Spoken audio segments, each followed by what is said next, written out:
மாவட்டம் வடுகப்பட்டி என்கிற இந்த அற்புதமான வளமான கிராமத்தில் குடிகொண்டு அருள்பாலித்துக் கொண்டிருக்கிற அருள்மிகு மாரியம்மன் அருள்மிகு கெங்கம்மன் ஆலயத்தினுடைய திருவிழாவை முன்னிட்டு ஒரு சிறப்பானதொரு பட்டிமன்றத்தை ஏற்பாடு செய்து திரளாக கூடியிருக்கிற பெரியோர்களே, இளைஞர்களே, மாணவ செல்வங்களே, நாங்கள் யாரும் தேர்தலில் நிற்கல, இருந்தாலும் தாய் குலமே, உங்கள் அத்தனை பேருக்கும் எங்களுடைய பட்டிமன்ற குழுவின் சார்பாக நெஞ்சார்ந்த நன்றியினை அன்போடு தெரிவித்துக் கொள்கிறோம். உண்மையில் நாங்கள் வந்து இங்கே மேடைக்கு வரும்போது இருக்கையெல்லாம் காலியாக இருந்தது, ஒருத்தர் கூட இல்லை. வானம் வேற, மழை எப்போ வேணாலும் வரலாங்கிற மாதிரியான, தமிழ்நாடு முழுக்க நிறைய இடங்களில் மழை, கத்திரி வெயில், அக்கினி வெயில்னு சொன்ன நேரத்தில் அப்படியே கிளைமேட்டெல்லாம் மாறிடுச்சு. ஆனால் நாங்கள் எதிர்பார்க்கலைங்க, அப்படியே எல்லா இருக்கைகளும் நிரம்பி ஒரு இருக்கை கூட காலியாக இல்லைங்கிற அளவுக்கு அமர்ந்திருக்கிற உங்கள் அத்தனை பேருக்கு மீண்டும் எங்களுடைய பட்டிமன்ற குழுவின் சார்பாக நன்றியை சொல்லி, ஒரு அற்புதமான ஆலயத்தினுடைய திருவிழா. தமிழ்நாட்டிலேயே பார்த்தீங்கன்னா அதிகமான ஆலயங்களுக்கு கும்பாபிஷேகம் பண்ணவர் பொள்ளாச்சி மகாலிங்கம்னு ஒரு மனிதர், நீங்கள் கேள்விப்பட்டிருப்பீங்க. அற்புதமான மனிதர். தமிழ்நாட்டிலே அதிகமான கோயில்களுக்கு திருப்பணி செஞ்சது அவர் தான். ஒரு தடவை வள்ளலாருக்கு வடலூரில் வந்து ஆலயம் எழுப்பி அதுக்கு கும்பாபிஷேகம் பண்ணணும்னு நாள் குறிச்சிக்கிட்டே இருக்காரு, தள்ளி போயிட்டே இருக்கு. மாசம் வருஷம் அப்படியே தள்ளி போயிட்டே இருக்கு. என்னமோ தெரியல, இத்தனை கோயிலுக்கு கும்பாபிஷேகம் பண்ணோம், ஆனால் வடலூரில் வள்ளலாருக்கு நம்மளால கும்பாபிஷேகத்தை பண்ண முடியல, தேதி மாறி மாறி தள்ளி போகுதுன்னு யோசிச்சுட்டே இருந்தாரு. அப்படி ஒரு நாள் காலையில் 6 மணிக்கு எந்திரிச்சு பேப்பர் எடுக்கிறார். அப்போ இந்து பேப்பர், ஆங்கில நாளிதழ், இப்போதான் தமிழில் வருது. அப்படி எடுத்து படிக்கும் போது பார்த்தா அதில் செய்தி வந்திருக்கு, வடலூரில் இருக்கக்கூடிய ஆலயத்துக்கு திருமுருக கிருபானந்த வாரியார் அவர்கள் கும்பாபிஷேகம் செய்து வைத்தார் அப்படின்னு செய்தி வந்தோன்னே, நம்ம இன்னும் கும்பாபிஷேகமே செய்யலையே, அதுக்குள்ளே பேப்பரில் செய்தி வந்துருச்சேன்னு உடனே ஃபோன் பண்ணுறாரு, அந்த பத்திரிகை ஆஃபீஸுக்கு ஃபோன் பண்ணுறாரு. பொள்ளாச்சி மகாலிங்க ஐயா, நான் இன்னும் கும்பாபிஷேகம் பண்ணலை வடலூரில், அதுக்குள்ளே பத்திரிகையில் செய்தி போட்டிங்களேன்னு சொன்ன உடனே ஆசிரியர் உடனே சொல்கிறார் அங்கேருந்து, ஐயா மன்னிச்சிடுங்க, நாங்கள் வயலூர்னு போடுறதுக்கு பதிலாக வடலூர்னு எழுத்து மாறி வந்துருச்சு, ஒரு ஸ்பெல்லிங் மிஸ்டேக் தான் சொன்னாராம். அப்போ தான் பொள்ளாச்சி மகாலிங்க நினைச்சாராம், அப்போ இந்த காரியம் நம்ம வாரியார் சுவாமி கையால் தான் நடக்கணும்னு இருந்திருக்கு போல இருக்கு, அதான் பத்திரிகையிலே வந்திருக்குன்னு உடனடியாக வாரியார் சாமிக்கு ஃபோன் செஞ்சு நீங்கள் தான் அந்த திருப்பணியை செஞ்சு வைக்கணும்னு ஒரு தேதியை குறிக்கிறார். அது நடக்குது. ஏன் இதை சொல்கிறேன்னா, எது எப்போ யாரால் நடக்கணுமோ, இந்த இடத்துல அண்ணா சிங்காரோட வந்து உட்காரணும், இந்த இடத்துல கொங்கு மஞ்சுநாதன் வந்து அமரணும் அப்படின்னா அது நடந்தே தீரும் அப்படிங்கிறதுக்கு இந்த காளியம்மனே சாட்சிங்க. ஏன்னா கிராமத்தில் ஒரு மனிதர், ஒரு விவசாயி, நான் டெல்டா மாவட்டம் தஞ்சாவூர்லேருந்து வந்திருக்கேன், ஒரு ரொம்ப ஏழ்மையான விவசாயி, தினம் கோயிலில் போய் கடவுளே 10 வருஷம் 20 வருஷமாக உழைக்கிறேன், விவசாயம் பார்க்குறேன், இன்னும் கஷ்டப்படுறேன், இன்னும் 3 வேளை சாப்பாட்டு கஷ்டப்படுறேன், இப்படி வச்சிருக்கிய, நீ நியாயமாக தானே கஷ்டப்படுறேன்னு தினம் கோயிலில் போய் காளியம்மனை பார்த்து தாயே தாயேன்னு வேண்டிட்டு வருவார். ஒரு நாள் ராத்திரி தூங்கிட்டு இருக்கும்போது கனவுல அந்த காளியம்மனே வந்துட்டா, நாளைக்கு கோயிலுக்கு வா, டெய்லி வந்து எல்லாம் நாளைக்கு வா, என்ன வர வேணாலும் கேளு, ஒரே ஒரு வரம், என்ன கேட்டாலும் தர்றேன். அந்த விவசாயிக்கு சந்தோஷம் தாங்க முடியல. தூங்கிட்டு இருந்தவர் பக்கத்தில் இருக்கிற பொண்டாட்டி எழுப்புறாரு, அந்த மாதிரி சிரிச்சுக்கிட்டே எந்திரிக்குது. என்ன, என் கனவுல காளியம்மா வந்தா, எது உன் கனவுலையுமா, என்ன சொன்னா, நாளைக்கு கோயிலுக்கு வர சொல்லி ஒரே ஒரு வரம் கேட்க சொன்னா, என்ன வரம் வேணாலும் கொடுக்குறானா, ஒரு வரம். அப்படியா, உன் கனவுலையுமா, அடடா நம்ம பட்ட கஷ்டம்லாம் இன்னையோட தீர்ந்துச்சு, 30 வருஷமா பட்ட கஷ்டம் நாளையோட தீரப்போகுதுன்னு சொல்லிட்டு இருக்கும்போது பக்கத்தில் தூங்கிட்டு இருந்த பையன் எந்திரிச்சிட்டான். அப்பா என் கனவுலையும் காளியம்மா வந்தா, எது உன் கனவுலையுமா, என்ன சொன்னா, நாளைக்கு கோயிலுக்கு வந்து ஒரு வரம் கேட்க சொன்னா, என்ன கேட்டாலும் கொடுப்பாலாம், ஒரே ஒரு வரம். அடடா, ஒரே நாளில் 3 பேர் கனவுலையும் அந்த காளியம்மா வந்திருக்கான்னு, இதோட நமக்கு நல்ல காலம் பிறந்துருச்சு அப்படின்னு காலையில் எந்திரிச்சு முதல்ல யாரு போய் வரம் கேட்கலான்னு முடிவு பண்ணி, பெண்ணுக்கு தானே முன்னுரிமை கொடுக்கணும்னு மனைவியை அனுப்பிச்சுட்டு, நல்ல வரமா கேளு அப்படின்னு அந்த ஏழை விவசாயி மனைவியை அனுப்பிச்சாரு. அந்த அம்மா அப்படி கோயில் பிரகாரத்தை சுற்றி வந்து அப்படியே சாமிக்கு அம்மனுக்கு முன்னால் நின்று, தாயே நேற்று என் கனவுல வந்த ஒரு வரம் கேட்கலான்னு, கேட்கலாமா அப்படின்னா, தாய் அசரீரியா சொன்னா, கேள் மகளே அப்படின்னா.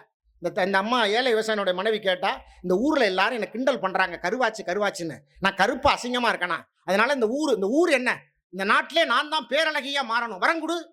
அப்படியே தாய் அப்படியே ஆகட்டும்னா, அந்த ஏழை விவசாயினுடைய மனைவி அப்படி ஒரு பேரழகியாக மாறிட்டா. தன்னை பார்த்தே ஆச்சரியப்பட்டு சந்தோஷத்தில் அப்படி கோயிலை விட்டு வெளியில் வந்தா பாருங்க, அந்த நாட்டு ராஜா அப்படி தேரில் வந்தவர், நம்ம நாட்டில் இப்படி ஒரு பேரழகியா, ஏத்துறா வண்டியிலன்ட்டார். வண்டி நேராக அரண்மனை அந்தபுரத்துக்கு போச்சு. வீட்டில் இருந்த விவசாயி பார்த்தார், என்ன நம்ம மனைவி வரம் கேட்க போன மனைவி 3 மணி நேரம் ஆச்சு, ஆளே காணும், ஒருவேளை பெரிய வரமா கேட்டு தூக்க முடியாமல் தூக்கிட்டு வருவா போல இருக்கு, சரி நம்ம போய் கேட்கலான்னு இந்த விவசாயி போய் அவர் அப்படியே அவரும் கோயில் பிரகாரத்தை சுற்றி வந்து அப்படியே அம்மனுக்கு முன்னால் நின்று, தாயே நேற்று என் கனவுல வந்து ஒரு வரம் கேட்க சொன்னேன், அதுக்காக தான் வந்திருக்கேன், அதுக்கு முன்னால் ஒரு சின்ன சந்தேகம், என் பொண்டாட்டி வந்து வரம் கேட்டிருப்பா, அவள் என்ன வரம் கேட்டான்னு தெரிஞ்சுக்கிட்டா நான் கேட்க ஈஸியாக இருக்கும் அப்படின்னா, கடவுள் அசரீரியா அந்த தாய் சொன்னா, இப்போ மனைவி வந்து வரம் கேட்டா, அவ இந்த நாட்டிலேயே பேரழகியா மாறணும்னு வரம் கேட்டா கொடுத்துட்டேன். எது பேரழகியா, வீட்டில் சாப்பிட்றதுக்கு சோறு இல்லை, அடுப்படியில் பூனை தூங்குது, பேரழகியா மாறணும்னு வரம் கேட்டா எனக்கு வரம்லாம் வேண்டாம், என் பொண்டாட்டியை இப்பவே பன்னிக்குட்டியா மாத்திப்புடு அப்படின்னா. தாய் அப்படியே ஆகட்டும்னா. அரண்மனை அந்தபுரத்துல இருந்த ஏழை விவசாயினுடைய பொண்டாட்டி பன்னிக்குட்டியா மாறிட்டா. மன்னர் பார்த்தான், இதை யாரா இங்கே உள்ள விட்டது, அடிச்சு விரட்டுங்கன்னா அது வீட்டு வாசலுக்கு வந்துருச்சு. விவசாயி பார்த்து சொன்னா, தேவையா உனக்கு, கடவுள் எப்படிப்பட்ட சந்தர்ப்பத்தை கொடுத்தார், எல்லாத்தையும் கெடுத்துட்டியே, இப்படியே சுத்திக்கிட்டே திரி அப்படின்னு பையனை கூப்பிட்டாரு. இங்க வாடா, நீனாவது போய் நல்ல வரமா கேளு, நிறைய நகை கேளு அல்லது நிறைய பணம் கேளுன்னு பையனை அனுப்பிச்சு விட்டாரு. பையன் போனா, அவனும் அப்படியே கோயில் பிரகாரத்தை சுத்தி வந்து அப்படியே அம்மனுக்கு முன்னால நின்று, தாயே, முதல்ல எங்க அம்மா வந்தாங்க, ரெண்டாவது எங்க அப்பா வந்தார். எங்க அம்மா வந்து கேட்டது வரம், எங்க அப்பா வந்து கேட்டது சாபம், இப்ப நான் கேட்க வந்திருக்கிறது பிச்சை. தயவு செய்து என்னுடைய தாயை மீண்டும் எனக்கு தாயாகவே திருப்பி கொடுன்னு கேட்டாராங்க. கடவுள்கிட்ட கூட எதை கேட்கணும்னு ஒரு வரையறை இருக்குல்ல. கடவுள்கிட்ட நம்ம எதை கேட்கணும், நம்ம பொதுநலத்தோட கேட்கும்போது கடவுள் யோசிக்காம கொடுப்பார், அது எந்த கடவுளா இருந்தாலும். ஆனா அதுல ஒரு சுயநலம் இருக்கும்போது கடவுளே யோசிப்பார் அப்படிங்கிற விஷயம் தானங்க. அற்புதமான இந்த காளியம்மன் ஆலயம் அப்படி அம்மனை வணங்கி அவங்க தொடங்கின மாதிரி அப்படி அம்மனை வணங்கி அப்படி ஒரு பாடலோட, கற்பகமே உனையன்றி துணையாரம்மா, கற்பகமே உனையன்றி துணையாரம்மா, நீயே கதி என்று போற்றுகின்றோம் கண் பாரம்மா, அம்மா கற்பகமே உனையன்றி துணையாரம்மா.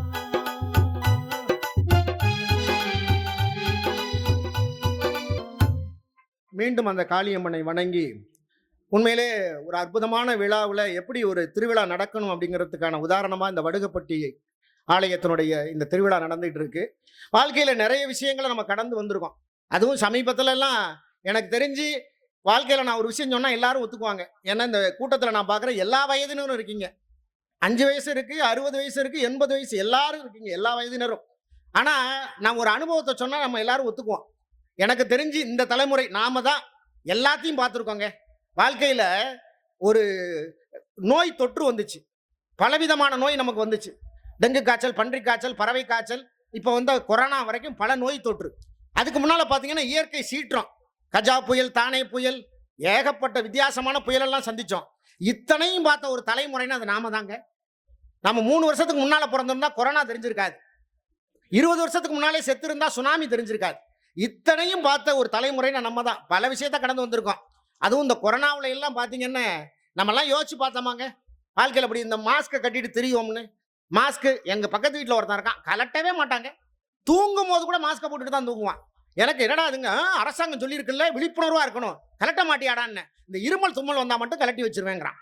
எதுக்கு போடணுமோ அதுக்கு போடுறது இல்லை. அப்படி வித்தியாசமான அனுபவங்கள் எல்லாம் நம்ம கடந்து வந்தோம்.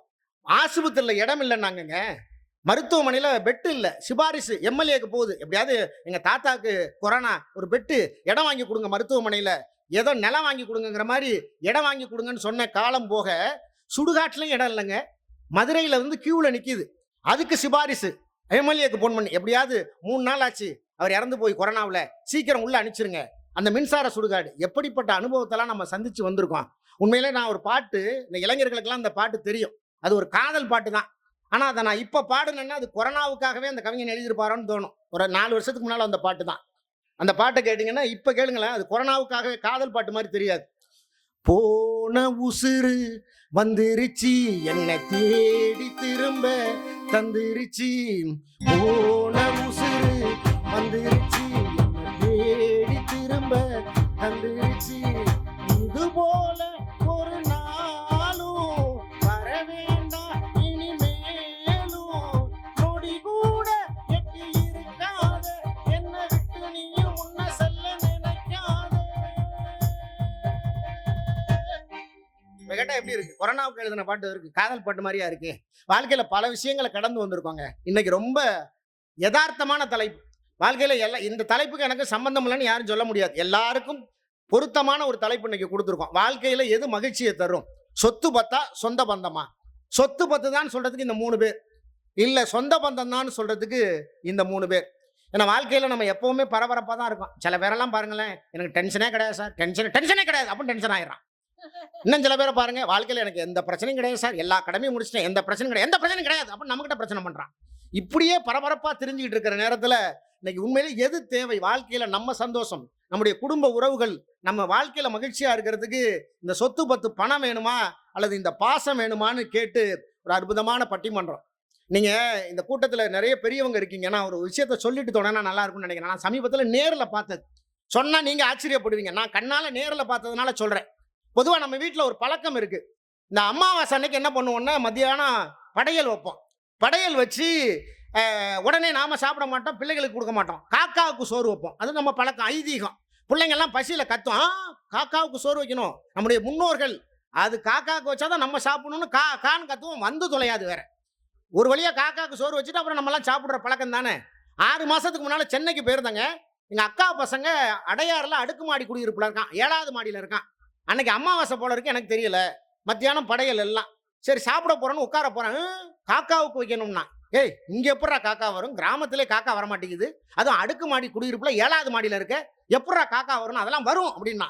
கரெக்டாக 1 மணிங்க வாசலில் ஒரு காலிங் பில் சத்தம். கதவை திறந்தா வாசலில் ஒரு ஆள் நிற்கிறான், கையில் கூண்டுக்குள்ளே ஒரு காக்கா. இவன் சின்ன தட்டு எடுத்து எல்லாத்துலயும் கொஞ்சம் கொஞ்சம் வச்சு கொடுத்தான் பாருங்க. அந்த கூண்டை திறந்தா காக்கா ஒரு கொத்து, டொப்புன்னு ஒரு கொத்து 200 ரூபா பணம் வாங்கிட்டு போயிட்டான். வரிசையா காலிங் பில் அடிச்சுக்கிட்டே போறாங்க. கொஞ்சம் கொஞ்சம் ஒரு கொத்து 200 ரூபாய். 2 மணி நேரத்துல 5000 ரூபாய் சம்பாரிச்சிட்டான். கிளிய வச்சு சம்பாரிச்சதானே பாத்துருக்கான். நல்லா இருக்குல்ல. ஒரு காக்கா வச்சு 5000 ரூபாய் சம்பாதிக்கலாம். ஒரு 10 காக்கா வச்சு அதுக்கு வேலைக்கு ஆள் சேர்த்தாலும் கேட்பாங்க போல. என்ன காக்கா அப்படி ஒரு ஐதீகம் நம்ம கிட்ட இருக்குல்ல. என்ன மாறிங்க வாழ்க்கையில மாறி இருக்கும், எத்தனை மாற்றங்கள் இருக்கு. இதெல்லாம் சொல்றதுக்கு தான் இன்னைக்கு பேசுறதுக்கு தான் அற்புதமான பேச்சாளர்கள். ஏன்னா நல்ல பேச்சாளர்கள் இருக்கும்போது நடுவுல நான் நிறைய பேசணும்னு அவசியம் இல்லை. ஏன்னா அவங்களை அறிமுகப்படுத்தி உங்ககிட்ட பேச வைக்கிறதுக்கு முன்னால 2 செய்தி தாங்க. இவங்க பாசம்தான் முக்கியம்னு இந்த 3 பேர். சொந்த பந்தம் தான் இல்லைங்க. நம்முடைய கையில பணம் இல்லாத போது தான் தெரியும் அந்த கஷ்டம். அந்த பணம் தான் வாழ்க்கையில முக்கியம்னு சொல்றதுக்கு இவங்க. நீங்க இவ்வளவு கூடியிருக்கோம், உறவுகளோட கூடியிருக்கோம். ஒரு சந்தோஷம் யோசிச்சு பாருங்க. இந்த ஊர்ல இருந்து எத்தனை ஊர்களில் போய் நீங்க தொழில் பண்றீங்க, நிறைய பொருளாதார ரீதியா நிதி கொடுக்குறீங்க. ஆமா, பல ஊர்களில் போய் தொழில் பண்றீங்க. ஆனா திருவிழான்னா எல்லாரும் ஒண்ணா வந்துட்டீங்களா இல்லையா?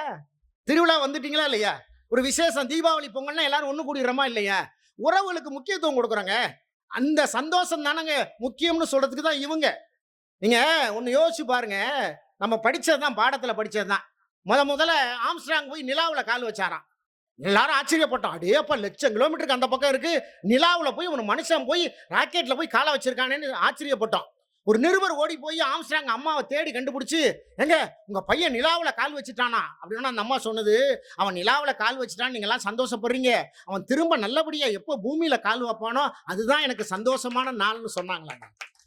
அந்த பாசத்துக்கு ஈடா வருமா அந்த பணம்? அதை சொல்றதுக்கு தானே. நீங்க அந்த தாய் அப்படி, நீங்க தந்தை தாய், அந்த குடும்ப உறவுகள் இருக்குல்ல, தாய்ங்கிறவன் நிலம் மாறிங்க, தந்தைங்கிறவன் விதை மாதிரி. தாய் நிலம் மாதிரி, தந்தைங்கிறவன் விதை மாதிரி. அது அப்படியே முளைச்சி வரும். அது நாம தான். முளைச்சி வந்த பிறகு ஒரு காத்து நம்ம மேல வீசும். இந்த ஆண்கள் மேல மரமா முளைச்ச பிறகு ஒரு காற்று வீசும். அந்த காத்து சாதாரண காத்து இல்ல, அது சந்தன காற்று. ஆமா, சந்தன காற்று செந்தமிழ் ஊற்று சந்தோஷ பாட்டு வா வா, சந்தன காற்று செந்தமிழ் ஊற்று சந்தோஷ பாட்டு வா வா. அப்படி ஒரு காத்து வீசும் நம்ம மேல. அந்த காத்து வீசின பிறகு என்ன நடக்குதுங்கிறதான் இவங்க பேச போறாங்க.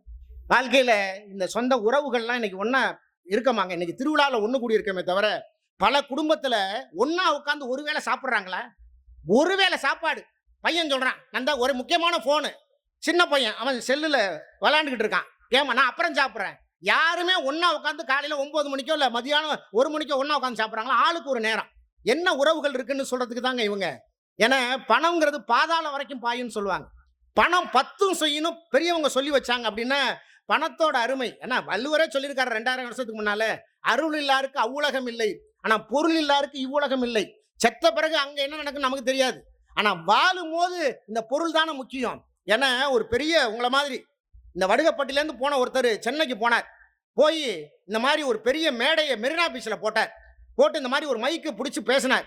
தமிழ்நாட்டில் யார்கிட்ட எல்லாம் பணம் இல்லையோ எல்லாரும் மெரினா பீச்சுக்கு வாங்க, சும்மா தான், வட்டியெல்லாம் இல்லை. யாருக்கிட்ட பணம் இல்லையோ எல்லாருக்கும் நான் பணத்தை தர்றேன், பின்னால பொட்டி பொட்டியா அடிக்கிறதெல்லாம் பணம் தான், எல்லாரும் வாங்கன்னு ஒரு அலௌன்ஸ் பண்ணார். வாட்ஸ்அப்ல கொடுத்தாரு, பத்திரிகையில கொடுத்தாரு. கூட்டம் பார்த்தா மெரினா பீச்சில் எக்கச்சக்கமான கூட்டம், லட்சக்கணக்கான கூட்டம். மறுபடியும் மைக்க பிடிச்சு சொன்னார், கவலையே படாதீங்க, எத்தனை லட்சம் வந்தாலும் எல்லாருக்கும் பணம் தர்றேன், ஆனா தயவு செய்து எல்லாரும் வரிசையில் நின்னுங்க அப்படின்னாரு.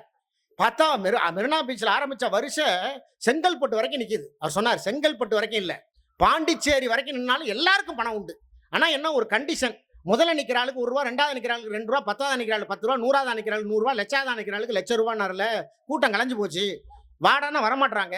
ஒருத்தன் பெப்பேங்கிறான், ஒருத்தன் யார் பிடிச்சி தள்ளி விட்டது, இங்க என்ன நடக்குதுங்கிறான், வரமாட்டாங்க. 4 பேர் நின்று பேசிக்கிறான். வாடா நம்ம பஸ் பிடிச்சி செங்கல்பட்டுல இருந்து வருவோம். எது பணங்க, பணம். கையில் உள்ள எட்டனாவ 10 முறை எண்ணுவா சத்தம். ஒரு சந்தோஷம் இல்ல, பணம் கைக்கு வந்தோடனே ஒரு முகத்துல ஒரு புத்துணர்ச்சி. ஜேசுதாஸ்ன்னு சொல்றாங்கல்ல, அந்த மாதிரி கைக்குள்ள பணம் வந்தோடனே ஒரு மகிழ்ச்சி வந்துருவாங்க. ஆமா, ஒரு முகம் பூரி பார்க்கும்ல. என் பையனுக்கு வேலை கிடைச்சிருச்சுன்னு நமக்கு ஒரு சந்தோஷம் வருதே, 1,50,000 லட்ச ரூபா சம்பளம்னு ஒரு சந்தோஷம் வருது இல்ல, அந்த சந்தோஷம் தானங்க வாழ்க்கையில சந்தோஷம். ஏன்னா நான் கேட்குறேன், உண்மையில பெரிய ஆச்சரியம் தான். இவ்வளவு பெண்கள் வந்து உட்கார்ந்துருக்கீங்க. என் மனைவி எல்லாம் பார்த்தா ஒரு நாளைக்கு 16 சீரியல் பார்க்குறாங்க. 16 சீரியல் பார்க்குறான். எந்த டிவிக்கும் வஞ்சம் வைக்கிறது கிடையாது. எல்லா டிவிலையும் 4 சீரியல் பார்க்குறான். நான் ஒரு சீரியல் தான் பார்க்குறேன். சாப்பிடும் போது அதுவே புரிஞ்சு தொலைய மாட்டேங்குது. திடீர்னு ஆளை வேற மாத்துறானுங்க. இவனுக்கு பதில் இவன், அவளுக்கு பதில் அவள், புருஷனை மாத்துறான், பொண்டாட்டியை மாத்துறான், எல்லாரையும் மாத்துறான். அவ 16 சீரியல் பார்க்குற, எப்படி புரிஞ்சு தொலையுதுன்னே தெரியல. அன்னைக்கு ஒரு 6 மாசத்துக்கு முன்னால சென்னைக்கு கூட்டிட்டு போயிட்டு ஒரு பெரிய ஜவுளி கடையில ரங்கநாதன் ஸ்ட்ரீட்ல ஜவுளி எடுத்துக்கிட்டு இருக்கோம். என் பொண்டாட்டி என் கையை சுரண்டுறா. என்னடிங்கிற, இங்க பாருங்க நம்ம சொந்தக்கார பொண்ணு என்கிட்ட பார்த்துட்டு பேசாம போறான். இது நம்ம சொந்தக்கார பொண்ணு உன்னை பார்த்துட்டு பேசாம போறாளான்னு யாருன்னு பாக்குறேன். அது இந்த செம்பருத்தின்னு ஒரு சீரியல் நடிச்ச பார்வதின்னு ஒரு கேரக்டருங்க. இவ டெய்லி டிவில பக்கத்துல பார்த்து சொந்தக்காரின்னு முடிவு பண்ணிட்டான். டெய்லி பக்கத்துல பாக்குறாள் சொந்தக்காரி. இங்க பாரு, அவ சொந்தக்காரி எல்லாம் இல்ல, டிவில நடிக்கிறவ. ஆமா இல்லங்கிறான். அப்படி பார்த்து யாரு சொந்தக்காரவங்க யாரு சீரியல் நடிக்கிறவங்கன்னு தெரியாம போச்சு. அப்படி உட்கார்ந்து பார்த்து நீங்க குடும்பத்துல எல்லாரும் சரியா உட்கார்ந்து பேச நேரம் கிடைக்கலங்க, ஒன்னா உட்கார்ந்து சாப்பிட நேரம் கிடைக்கலையே எப்படின்னு கேட்கறதுக்கு தான் இவங்க. ஆக இவங்களெல்லாம் அறிமுகப்படுத்தி அவங்க பேசினா தானே பட்டிமன்றம் கலக்கட்டும். இப்ப நானே முடிவு சொல்லிட முடியுமா என்ன? ஏன்னா சாதாரண பேச்சாளர்களா? நீங்க தமிழ்நாட்டில் பெரியவங்களுக்கெல்லாம் தெரியும், ராம் ஜெத்மாலனின்னு ஒரு பெரிய வழக்கறிஞர் டெல்லியில இருப்பார். அவர் என்ன பண்ணுவாருன்னா, தமிழ்நாட்டுக்கு கூப்பிடுவாங்க, ஒரு பெரிய கேஸ்ன்னு அவர் தான் வருவார். அவர் வந்து ட்ரெயின்ல எல்லாம் வரமாட்டார், கார்ல வரமாட்டார், தனி விமானத்தில் வருவார். கூட்டத்தில் கூட வரமாட்டார், தனி விமானம். தனி விமானத்தில் வந்து நேராக சென்னை ஏர்போர்ட்ல இறங்கி கார்ல வந்து வாதாடிட்டு 1 மணி நேரம் வாதாடிட்டு 10 லட்சம் ரூபாங்க அவருக்கு. 10 லட்சம் ரூபாய் 1 மணி நேரம் வாதாடுறதுக்கு. ராம் ஜெத்மாலனின்னு ஒருத்தர். அவர் வந்து தனி விமானத்தில் வந்து கோர்ட்ல வாதாடிட்டு 10 லட்சம் ரூபாய் வாங்கிட்டு தனி விமானத்தில் போயிடுவார். தீர்ப்பு சொன்ன நீதிபதி தீர்ப்பை எழுதிட்டு பைக்கில் போவார். அப்படி சாதாரணமாக பைக் தீர்ப்பை சொல்லிட்டு பைக்கில் போகிற நீதிபதி தான் நான். இவங்கெல்லாம் தனி விமானத்தில் வந்த மாதிரி இப்போதான் வந்து இறங்கியிருக்காரு அவர். அப்படி பேசக்கூடிய அற்புதமான பேச்சாளர்கள். இந்த பக்கம் சொத்து பத்து தாங்க வாழ்க்கையில சந்தோஷத்தை கொடுக்கும். அதான உண்மை. கண்கூட இந்த ஊர் சாட்சி. இந்த ஊர்ல போய் மாத்தி பேச முடியுமா நம்ம அந்த ஊர்ல? அதுதான் அப்படின்னு பேசுவதற்கு வந்திருக்கவங்க நான் அறிமுகப்படுத்தணும்னு அவசியம் இல்லை. இன்னைக்கு தொலைக்காட்சியை திறந்தாலும் சரி, யூடியூப்பை திறந்தாலும் சரி, இந்த பச்சை துண்டை நம்ம பார்க்காம இருக்கிறது இல்லை. எனக்கு தெரியுங்க, 20 வருஷத்துக்கு முன்னாலே ஒரு தொலைக்காட்சியில் அறிமுகமாகி மிகச்சிறந்த எதிர்காலம் இருக்கிறதுன்னு பல பெரியவர்கள், குறிப்பா சாலமன் பாப்பையா போன்ற பெரிய நடுவர்கள் எல்லாம் 20 வருஷத்துக்கு முன்னாலேயே அற்புதமான மிகச்சிறந்த எதிர்காலம் உங்களுக்கு இருக்குன்னு சொல்லப்பட்ட மேடை கோயமுத்தூர்ல நடந்த அரட்டை அரங்குங்கிற மேடையில கண்டுபிடிக்கப்பட்டோம். அற்புதமான பேச்சாளராக இன்னைக்கு தமிழ்நாடு முழுக்க வலம் வந்து கொண்டிருக்கிற மஞ்சுநாதன் அவர்கள் இங்க வந்திருக்காங்க. நல்ல ஒரு கைத்தட்டல கொடுக்கலாம்.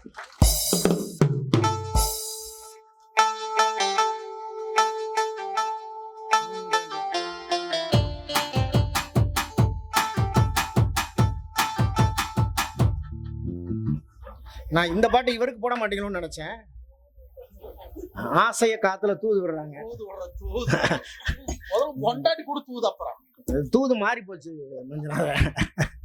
அற்புதமா. உண்மையிலேயே தன்னை பேச்சாளன் என்று சொல்லிக் கொள்வதை விட தான் ஒரு விவசாயி என்று சொல்லிக் கொள்வதுதான் எப்போதுமே பெருமை கொள்ளக்கூடிய அற்புதமான அன்பு சகோதரர். இன்னைக்கு தமிழ்நாட்டில் பல மேடைகள்ல இன்னைய தேதியில எங்க ஊர்ல தான் அவர் இருக்கணும்னு எனக்கு தெரிஞ்ச கிட்டத்தட்ட ஒரு 6-7 மேடைகள் இவருக்காக காத்துக்கிட்டு இருக்கு. இல்ல நான் வடுகப்பட்டியில வரேன்னு சொன்னா இந்த மேடையில இருப்பேன்னு உங்களை முன்னால வந்து பேசுறது உண்மையில எங்க மேடைக்கும் கிடைச்ச ஒரு மிகப்பெரிய பெருமை. அதை தொடர்ந்து அந்த அணியில பேச வந்திருக்காங்க. அவங்களும் அப்படிதான். ஒரு 22-23 வருஷத்துக்கு முன்னாலேயே எங்களால் கண்டுபிடிக்கப்பட்ட ஒரு அற்புதமான முத்துன்னு சொல்லலாம். இன்னைக்கு தமிழ்நாடு முழுவதும் பல பிரபலமான நடுவர்களோடு அந்த அந்த கோயமுத்தூர் ஸ்லாங்கு இவருடைய பிளஸ் அதானுங்க. எதை சொன்னாலும் அப்படி அந்த ஸ்லாங்ல சொல்லும் போது, அந்த வட்டார வழக்கில் சொல்லும் போது அதுக்குன்னு ஒரு சந்தோஷம் இருக்குல்ல கேட்குறவங்களுக்கு. அப்படி அற்புதமா பேசக்கூடிய அவங்களும் கோயமுத்தூர்லேருந்து வருகை இருந்திருக்கக்கூடிய கோவை சத்யா அவர்கள்.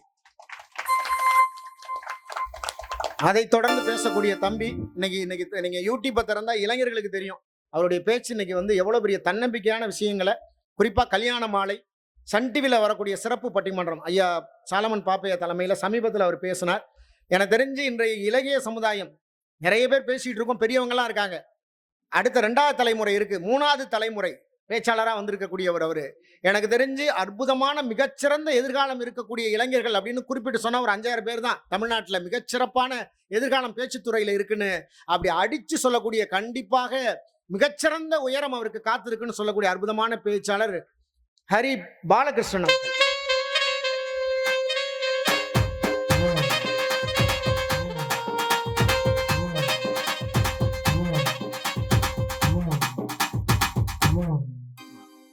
அவர் பேச்சாளர் மட்டும் இல்ல, ஒரு வழக்கறிஞர். சிவகங்கை மாவட்டம் தானே, சிவகங்கை எல்லாருமே ஒரு மாவட்டம்.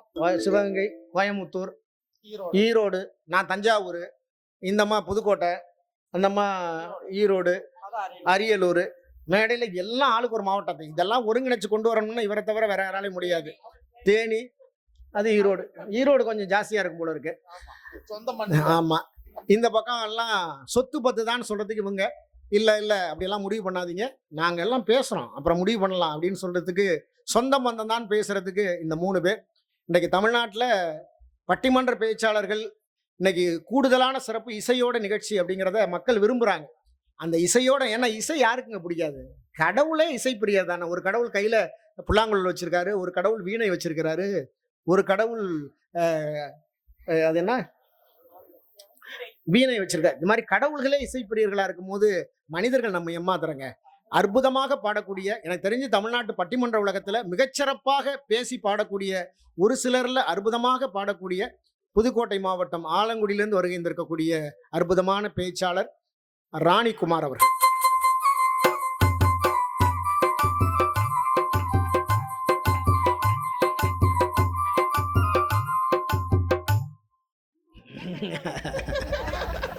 நல்லா இருக்கு. இப்படி இடையில வாட்சிங்கன்னா நம்ம சாப்பிட்டு வந்துடுவேனே. அந்த பக்கம் அவங்க ஏற்கனவே ஈரோடு பக்கத்தில் இருக்கக்கூடிய சித்தோடு அப்படிங்கிற ஒரு ஊர், ஒரு ஆசிரியர். அவங்க இன்னைக்கு அற்புதமாக எந்த தலைப்பை கொடுத்தாலும் அதில் நல்ல கருத்தூட்டத்தோடு நல்ல நகைச்சுவை சிந்தனையோடு பேசக்கூடிய அற்புதமான பேச்சாளர் சித்தோடு வளர்மதி அவர்கள்.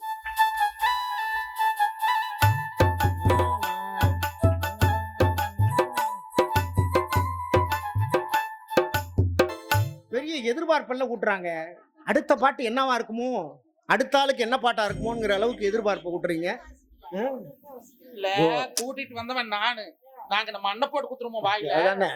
பொம்பளைகளை கண்டு அது கரகாட்டக்காரன் பாட்டு. எனக்கெல்லாம் வாசிக்கவே இல்லை மஞ்சு, எனக்கு வாசிக்கவே இல்லை. சரி, அந்த பொண்ணு இருக்கு, அதையும் சொல்லிடுவோம். உண்மையிலே இன்றைக்கு இளைய தலைமுறை பேச்சாளர்னு சொன்னேன். இன்றைக்கு அற்புதமாக பேசி வளம் வந்து கொண்டிருக்கக்கூடிய, அவருக்கு சொந்த ஊருன்னு பார்த்தா பொள்ளாச்சி தான். நாங்கள் ஒரு யாவரும் கேளிர்னு ஒரு நிகழ்ச்சி நடத்தினோம் புதிகம் தொலைக்காட்சியில். அதில் அற்புதமாக பேசி அவ கல்லூரி படிச்சுட்டு இருந்தாங்க. இன்னைக்கு தமிழ்நாடு முழுவதும் பேசி வளம் வந்து கொண்டிருக்கக்கூடிய, இன்றைக்கு அரியலூர்ல போய் செட்டில் ஆயிட்டாங்க. அரியலூர் சர்மிளா தேவி.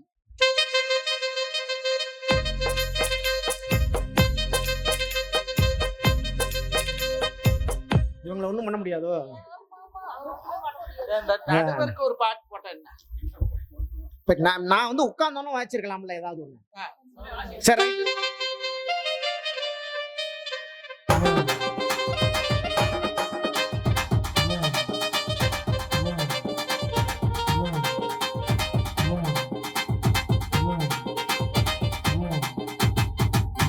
ரொம்ப நன்றிங்க ஐயா. ஒன்றும் இல்லை, ஏன் வந்து அவங்க இடையில வாசிக்கிறாங்கன்னா இவங்களெல்லாம் அறிமுகப்படுத்திட்டு எங்களை மறந்துடாதீங்க அப்படிங்கிறதுக்கு தான். அவங்கள சொல்லிடணும்ல.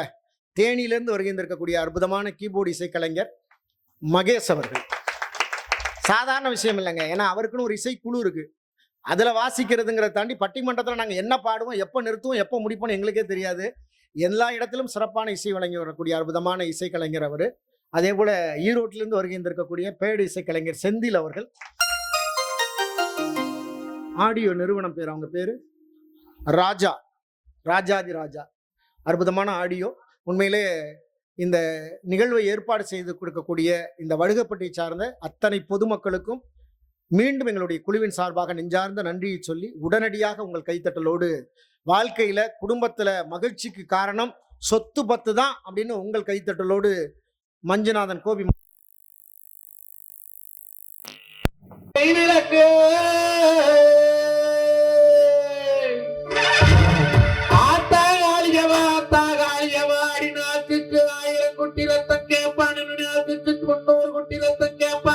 அவன் சொலட்டி வச்ச நாட்டுக்கு 90 குட்டி ரத்தம் கேப்பா.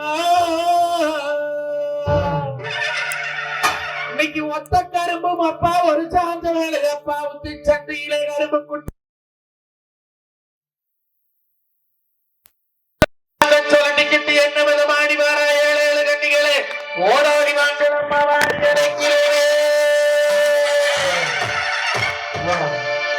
அலைக்கட்டுமா தாயே அலைக்கட்டுமா அக்காத கையால் அலைக்கட்டுமா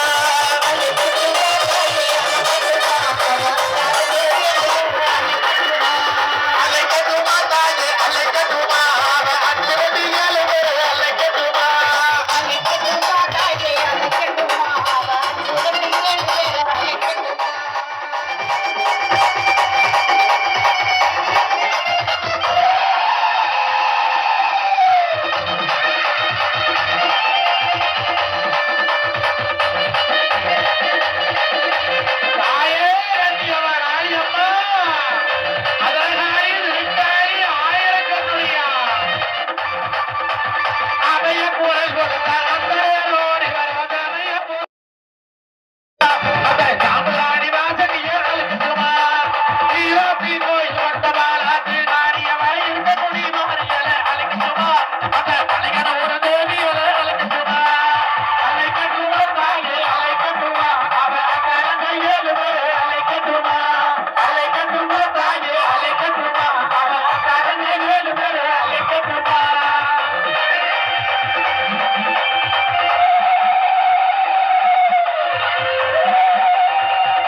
கடல்